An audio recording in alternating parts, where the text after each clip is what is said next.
नमस्कार, मैं पृथ्वी शर्मा और आप देख रहे हैं CTV7 न्यूज़ की खबरें। शुरू करते हैं राष्ट्रीय स्तर की खबरों से। आज राजधानी रायपुर में जन औषधि जो केंद्र संचालित हो रहे हैं उससे जुड़े हुए शैलेश खंडेलवाल ने आज प्रधानमंत्री से चर्चा की है। प्रधानमंत्री ने उनके अनुभवों को सुना है और उसकी सराहना की है। देखिए इसके संपादित अंश। डॉक्टर साहब, आप ऐसा कुछ नहीं कर सकते क्या? ये दूरस्थ अंचल से महिलाएं आती हैं, वहां तक पहुंच जाए। हम कभी आने में हिचकते भी हैं आपके स्टोर में, तब हमारे ये मन में आया, उन महिलाओं ने कहा कि हम भागीदारी करेंगे। तभी हमारे दिल में एक बात की कल्पना हुई, क्यों ना हम इनको सुधा दीदी बोले। हमने महिलाओं को प्रेरित किया कि हमसे रजिस्टर्ड करें और अब सुधा दीदी बन जाए। 100 घर 1 घंटा काम। मैं आपको बताते हुए फक्र और खुशी महसूस करता हूँ कि आज 100 सुधा दीदी हमारे अंडर काम कर रही है। सुधा सैनिटरी नैपकिन पैड को घर घर ले जाते हैं। एड ऑन प्रक्रिया हुई कि उन्होंने, जब हमने 100 घर की उनको लिस्टिंग दी कि उसमें भरे कोई ब्लड प्रेशर और डायबिटीज का पेशेंट तो नहीं है, तो वो ड्रग डिलीवरी एजेंट के रूप में भी सेवा और आपके रोजगार के कॉन्सेप्ट को करने लगी। अंत में एक बात शेयर करूंगा। आज मैं बताना चाहूंगा, जब शुरू में जन औषधि केंद्र खुला था तो चिकित्सक मित्र तो बोलते तो नहीं थे, पर देखते थे जेनरिक वाला डॉक्टर है। पिताजी भी मेरे वृद्ध है, वो बोलते थे यार जेनरिक का काम करते हो, पर अच्छा है। पर आज जब मैं उनके पैर छू के निकला कि मेरे जीवन का एक अस्वर्णीय क्षण है कि मैं प्रधानमंत्री से बात करूंगा, वृद्ध पिताजी थे। डॉक्टर साहब, मुझे बहुत अच्छा लगा, आपने बहुत विस्तार से अपना अनुभव बनाया, बड़ा उत्साहवर्धक अनुभव है। मैं सभी डॉक्टरों से भी यही आग्रह करूंगा कि हमारे शैलेश खंडेलवाल जी की तरह आप भी इस कदम में आगे आइए। गरीब से गरीब की, मध्यम की, सामान्य परिवारों की बहुत सेवा होगी। बहुत बहुत धन्यवाद आप सबसे बात करने का। धन्यवाद। प्रधानमंत्री जी का छत्तीसगढ़ विधानसभा का बजट सत्र आज से प्रारंभ हुआ है और राज्यपाल के अभिभाषण के दौरान ही भारतीय जनता पार्टी की ओर से हंगामा खड़ा कर दिया गया, जिसको लेकर के बाद में उन्होंने मीडिया से चर्चा की है और उन्होंने कहा है कि उन्होंने सिर्फ जो समय अवधि है उसे बढ़ाने की मांग की है। उनका कहना है कि जितना समय अभी इस चर्चा के लिए दिया जा रहा है वो काफ़ी कम है। हम तो आज भी आग्रह किए हैं अध्यक्ष जी से, आसंदी से, कि आगे सत्र की अवधि आप बढ़ा दीजिए, प्रश्नकाल नहीं होगा, बाकी विषयों में चर्चा कर लेंगे। इनके कहने से कुछ नहीं होगा।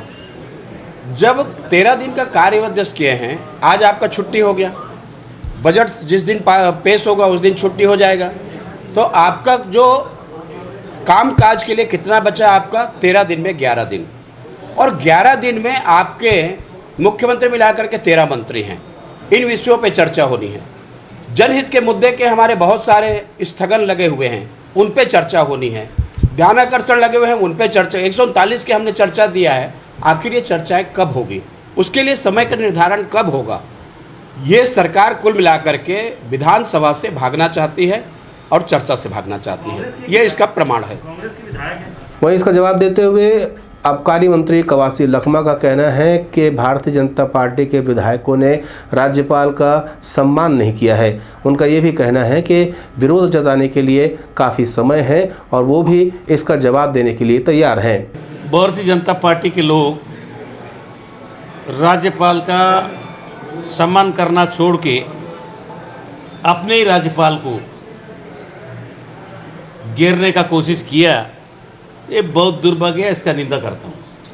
उन्होंने कई बातें भी कही कि अपने वादे सरकार ने पूरे नहीं, इसलिए बहुत समय है, 13 दिन है, बोलने का समय है, हम भी उसको बोलेंगे। लेकिन आज माननीय राज्यपाल महोदय के विरोध करना मतलब मोदी जी को विरोध किए हैं, ऐसे ही लोग सोचेंगे। इधर विधायक शिवरतन शर्मा का कहना है कि जो राज्यपाल के अभिभाषण में तथ्य शामिल किए गए हैं वो पूरी तरीके से गलत है, जिसकी वजह से ये विरोध की स्थिति पैदा हुई है। महामहिम राज्यपाल के द्वारा चौथा अभिभाषण प्रस्तुत किया गया और पूर्व के अगर 3 अभिभाषण को निकाल के पढ़ा जाए, हम दावे के साथ कहते हैं कि पूरा असत्य कथन कराया गया है। ये सरकार जो घोषणा करती है, जो कहती है, उसको करने में पूरी तरह से असफल रही है। छत्तीसगढ़ अपराध के गढ़ के रूप में परिवर्तित हो चुका है। कानून व्यवस्था की स्थिति समाप्त हो चुकी है। छत्तीसगढ़ में विकास के काम हो नहीं रहे हैं। लगभग 52,000 करोड़ रुपए का कर्जा सरकार 3 साल में ले चुकी है।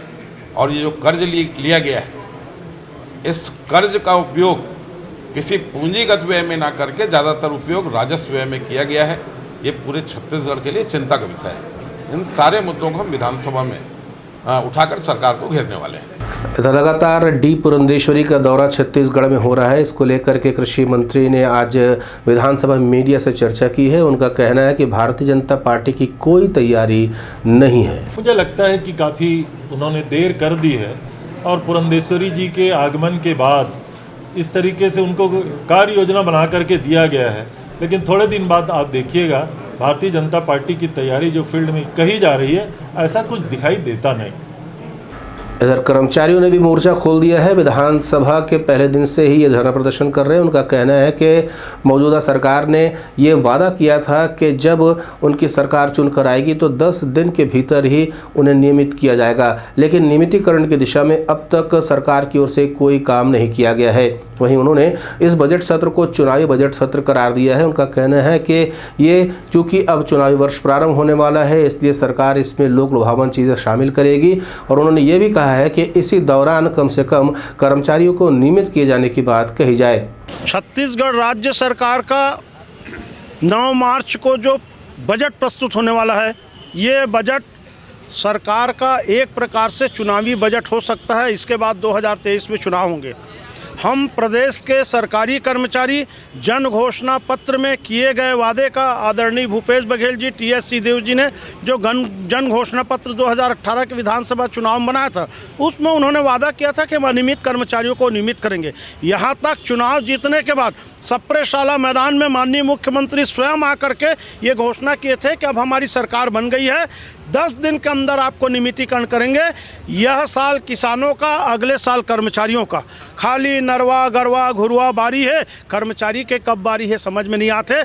हम आपके माध्यम से 9 तारीख के बजट में प्रदेश के समस्त अनियमित कर्मचारी मतलब नियमितीकरण के मांग करत हन। शिक्षक कल्याण संघ ने आज पत्रकार वार्ता लेकर के मौजूदा सरकार पर पुरानी पेंशन को देने की बात कही है। उनका कहना है कि 1998 के जो लोग हैं उनको पेंशन नहीं प्रदान की जा रही है, इस वजह से उन्हें काफ़ी दिक्कत हो रही है। उनका ये भी कहना था कि जब राजस्थान की कांग्रेस की सरकार इसे लागू कर सकती है तो छत्तीसगढ़ की भूपेश सरकार इसे लागू क्यों नहीं कर रही है। उन्होंने अपनी तकलीफें बताते हुए मीडिया से चर्चा की है और पुरानी पेंशन व्यवस्था के बहाली पर उन्होंने अपना वक्तव्य दिया है।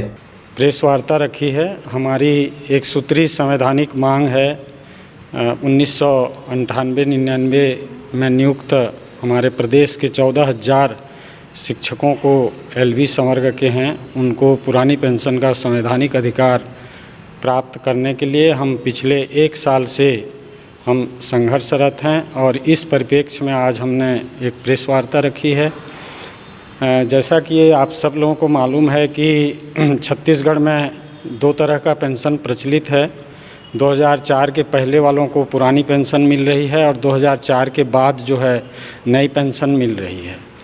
हम पुराने पेंशन के दायरे में आते हैं क्योंकि हमारी नियुक्ति जो है 1998-99 में हुई है। सरकार अभी हमारे लगातार जो रिटायर हो रहे हैं हमारे साथी, उनको पेंशन का अधिकार उनको नहीं मिल रहा है, जो दुर्भाग्यजनक है।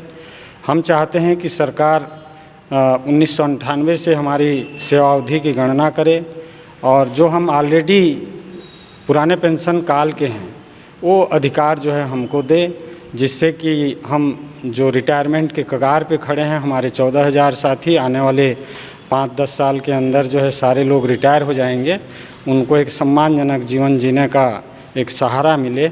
महिला दिवस का आयोजन पूरे विश्व भर में 8 मार्च को किया जाता है, लेकिन छत्तीसगढ़ में महिला दिवस कार्यक्रम का जो सम्मेलन का शुभारंभ वो आज 7 मार्च को ही हो गया है।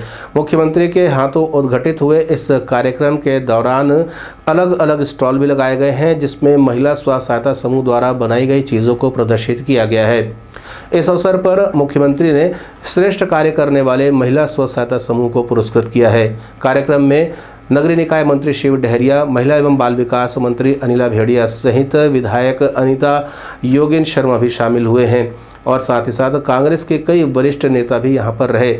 मुख्यमंत्री ने सभा को संबोधित करते हुए कहा है कि छत्तीसगढ़ में महिलाओं की स्थिति दूसरे राज्यों की तुलना में काफ़ी बेहतर है और ऐसे कई क्षेत्र हैं जहां महिलाएं अब बहुत आगे बढ़ गई है। वहीं उनका यह भी कहना था कि कुछ क्षेत्र ऐसे भी हैं जहां महिलाओं को अभी आगे आने की ज़रूरत है, उसके लिए राज्य सरकार उनका भरपूर सहयोग कर रही है। छत्तीसगढ़ की संस्कृति में हमेशा महिला मन के स्थान बहुत ऊंचा रहे। हमेशा से मान सम्मान, मातृशक्ति हमेशा सम्मान हो है। देश के दूसरे हिस्से की तुलना में छत्तीसगढ़ में परंपरागत रूप से बेहतर स्थिति में हमारे महिला मन है। उसके बावजूद भी बहुत से ऐसे क्षेत्र है जो महिला मन के पुरुष की तुलना में बहुत पीछे रही है। घर परिवार समाज में हमारे माता बहनी मन कंधा से कंधा मिला के काम करा थे। CTV7 की खबरों में फिलहाल इतना ही। नए समाचारों के साथ आपसे फिर होगी मुलाकात। तब तक दें अनुमति। नमस्कार।